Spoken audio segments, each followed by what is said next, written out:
ఇవాళ ఒక ఆయన ఎట్లొస్తాడో ముఖ్యమంత్రి అడ్డుకుంటా ఆయన గోదావరి నీళ్లు తేలేదు అని అన్నాడట. నేను ఆయనకు చెప్పదలుచుకుని పక్కనే కూతబెట్టి దూరం ఉంది, ఈ పక్కనే ఉన్నాడు. ఆయన ఉన్నది 3 అడుగులు, ఆయన 6 అడుగులు ఎత్తే కూర్చున్నాడట ముఖ్యమంత్రిని అడ్డుకుంటా అని. 3 అడుగులు ఆయనకు నేను ఒక మాట చెప్పదలుచుకున్నా. 3 రోజులు అవకాశం ఇస్తే గోదావరి జలాలు తుంగతుర్తి నియోజకవర్గానికి తెస్తా అని ఆయన పేపర్ల ప్రకటన చూసిన. 3 రోజులు కాదు, 10 ఏళ్ళు మీకు అవకాశం ఇచ్చిండు.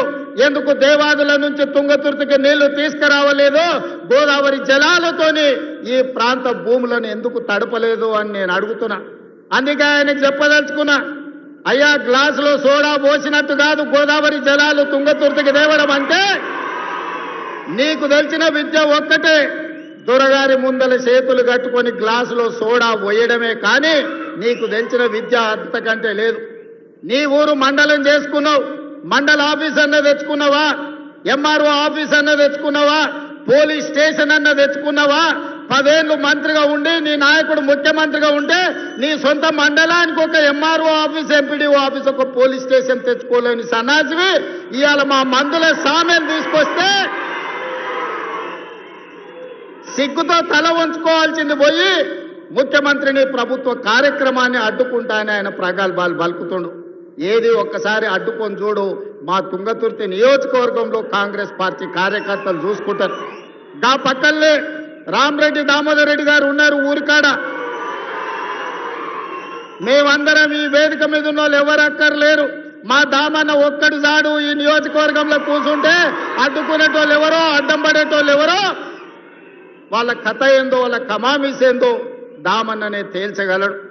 ఇవన్నీ నేను మాట్లాడగలను, కానీ ఇది అధికార కార్యక్రమం కాబట్టి ఎక్కువ తక్కువ నేను ఇంకా చెప్పదలుచుకోలేదు. విషయం నీకు అర్థమైతే అర్థమైనట్టే అని నేను ఈ వేదిక మీద నుంచి వారికి సూచన చేస్తున్నా.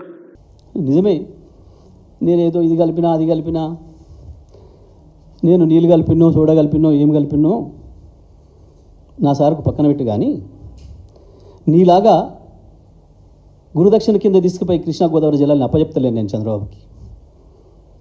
తెలంగాణ రైతాంగానికి, తెలంగాణ ప్రజలకు ద్రోహం చేస్తూ ఇవాళ ఏదైతే మొదలు కృష్ణను అప్పచెప్పి ఇవాళ గోదావరిని అప్పచెప్పే ప్రయత్నం చేస్తున్నావో ఆ ద్రోహానికి నేను పనపడలే. గురుదక్షిణ కింద నువ్వు చేస్తున్న దుర్మార్గం తెలంగాణ భవిష్యత్తును పరంగా పెట్టబోతున్నావు. కేవలం చంద్రబాబు డైరెక్షన్లో బనకచెర్లకు అడ్డు రాకుండా ఉండడం కొరకు మాత్రమే కాళేశ్వరాన్ని బండబెడుతున్నావు.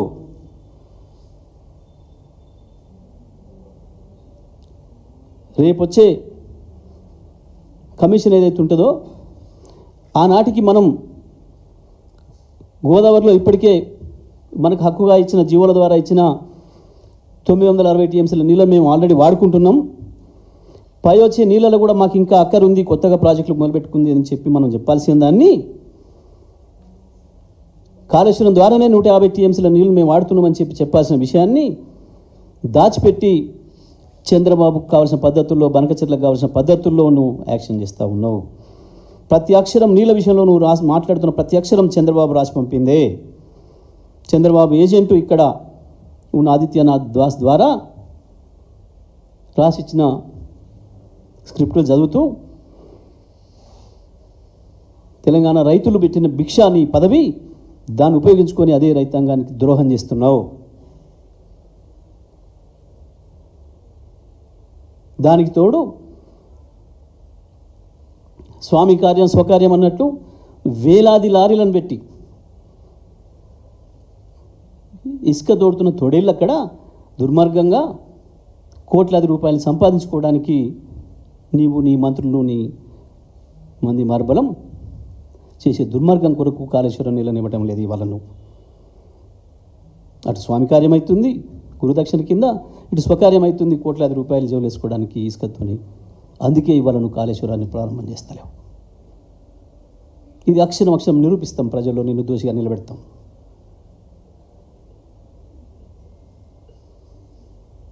ఈ వాస్తవాలను ఈ రకంగా ఉంటే